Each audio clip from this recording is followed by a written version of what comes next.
వనస్థలిపురం అనే గ్రామంలో వెంకటాచలం అనే రైతు ఉండేవాడు. అతనికి సూరయ్య, రామయ్య, సిమ్మయ్య అని 3 కొడుకులు ఉన్నారు. సూరయ్య, రామయ్య ఇద్దరూ చాలా చురుకైనవారు, తెలివైనవారు. సిమ్మయ్య చాలా అమాయకుడు. తండ్రి వెంకటాచలం చేస్తున్న దాన ధర్మాలు చూసి పెద్ద కొడుకు సూరయ్య, ఎందుకు నాన్న నువ్విలా అందరికీ దాన ధర్మాలు చేస్తావు? అవును నాన్న, నువ్విలా ఇచ్చుకుంటూ పోతే చివరికి మాకు ఏం మిగులుతుంది? నాయనలారా, మనకు ఉన్న దాంట్లోనే నేను నలుగురికి పంచుతున్నాను. భూమి మీద పంట ప్రతి సంవత్సరము వస్తుంది. అలాగే మనం చేసిన దాన ధర్మాలు మనకి రెట్టింపు పుణ్యాన్నిస్తాయి. నేనున్నా లేకున్నా మీరు నలుగురికి సాయపడడం మానకండి. సిమ్మయ్య మాత్రం అంతా విని మౌనంగా ఉండేవాడు. సూరయ్య, రామయ్యలు ఇద్దరూ తాము చెయ్యవలసిన పనులైన పశువుల కొట్టం శుభ్రపరచడం, పశువుల్ని కడగడం, కావడితో నీళ్లు తేవడం లాంటి కష్టమైన పనులన్నీ తమ్ముడు సిమ్మయ్యతో చెప్పి చేయించేవారు. సిమ్మయ్య కూడా ఏమీ ఎదురు చెప్పకుండా అన్నలు చెప్పిన పనులన్నీ చేసేవాడు. పొలంలో పని చేయడానికి వెళ్తే సూరయ్య, రామయ్యలు పొలం గట్టు మీద కూర్చుని సీమయ్యతో మండుటెండలో కలుపు తీయించేవారు. మామిడికాయల సీజన్లో కూలీలను పెట్టకుండా తమ్ముడు సిమ్మయ్యను కాయలు కోయించేవారు. ఎంత కష్టమైన పనైనా సిమ్మయ్య నోరు విప్పేవాడు కాదు.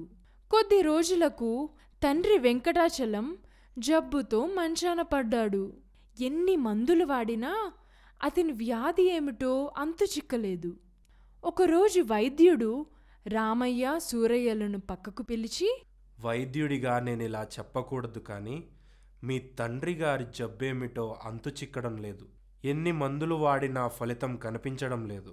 ఆయన ఇక ఎక్కువ రోజులు బ్రతకరు. ఈ మాటలు సూచాయగా విన్న తండ్రి వెంకటాచలం సూరయ్య, రామయ్య, సిమ్మయ్యలను పిలిచి, నాయనలారా, వైద్యుడే చెప్పనవసరం లేదు. నేను ఎక్కువ రోజులు బ్రతకనని నాకే తెలుస్తున్నది. నా అనంతరం మీ ముగ్గురు ఉమ్మడిగా ఉండి మంచి ప్రవర్తనతో బ్రతకండి. అలా ఇష్టం లేని పక్షంలో ఆస్తిని 3 భాగాలుగా చేసుకుని ముగ్గురు ఎవరి మట్టుకు వారు ఉండండి. ఇదిగో నా వద్ద కూడబెట్టిన ధనం 300 వరహాలు.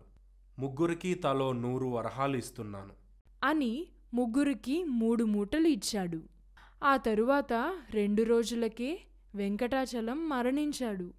తరువాత సూరయ్య, రామయ్యలు కూడబలుక్కుని పొలంలో బాగా పండే పంట భూమిని తమ వాటాగా తీసుకుని రాళ్ళు, తుప్పలు ఉన్న బంజరు భూమిని తమ్ముడు సిమ్మయ్యకు వాటాగా ఇచ్చి, ఇదిగో ఈ భూమిని పండించుకొని తింటావో పస్తులే ఉంటావో నీ ఇష్టం.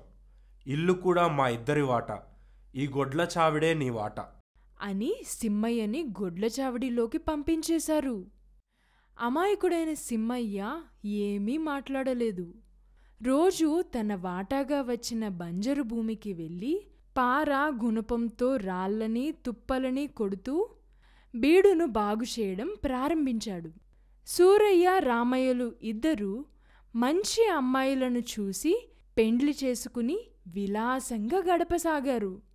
సిమ్మయ్య మాత్రం తన బంజరు భూమిని చదును చేయడానికి తిండి నీళ్లు లేకుండా కష్టపడసాగాడు. సిమ్మయ్య పరిస్థితి చూసిన పక్కింటిలోని పార్వతి అనే అమ్మాయి సిమ్మయ్యకు అన్నం పెట్టి, సిమ్మయ్య, నీ అన్నలు కావాలని నిన్ను మోసం చేశారు. విషయం గ్రామాధికారికి చెప్పు, ఆయన న్యాయం చేస్తారు అంది.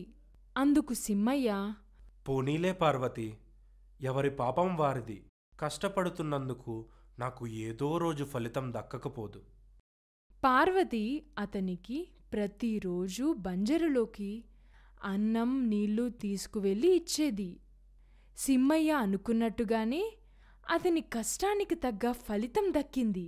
ఒకరోజు అతను పెద్ద బండరాయిని గుణపంతో పెకిలించగానే కిందన ఒక బంగారు బిందె నిండా బంగారు నాణాలు దొరికాయి.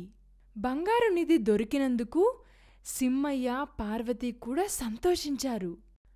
అయితే ఈ విషయం తెలుసుకున్న సూరయ్య రామయ్యలు ఆ బంగారు నాణాలలో మాకు వాటా వస్తుందంటూ గ్రామ పెద్ద వద్దకు వెళ్లారు. విషయం అంతా తెలుసుకుని గ్రామ పెద్ద ఇలా తీర్పు చెప్పాడు. అమాయకుడైన మీ తమ్ముణ్ణి మోసం చేయాలని మీరు పంట పొలాలని మీ వాటాగా తీసుకొని బంజరు భూమి అతనికిచ్చారు. మంచి ఇల్లు మీరు ఉంచుకొని గొడ్ల చావిడి అతనికిచ్చారు. ఆ రోజు అతను నా వద్దకొచ్చి ఫిర్యాదు చేయలేదు కదా.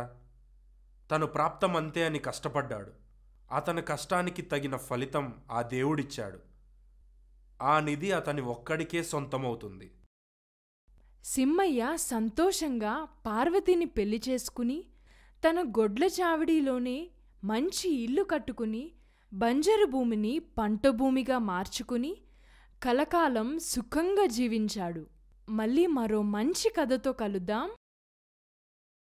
ఫ్రెండ్స్, ఈ కథ నచ్చినట్టయితే లైక్ చేయండి, షేర్ చేయండి, మీ ఫ్రెండ్స్కి కూడా చూపించండి. సబ్స్క్రైబ్ చేయడం మాత్రం మర్చిపోవద్దు.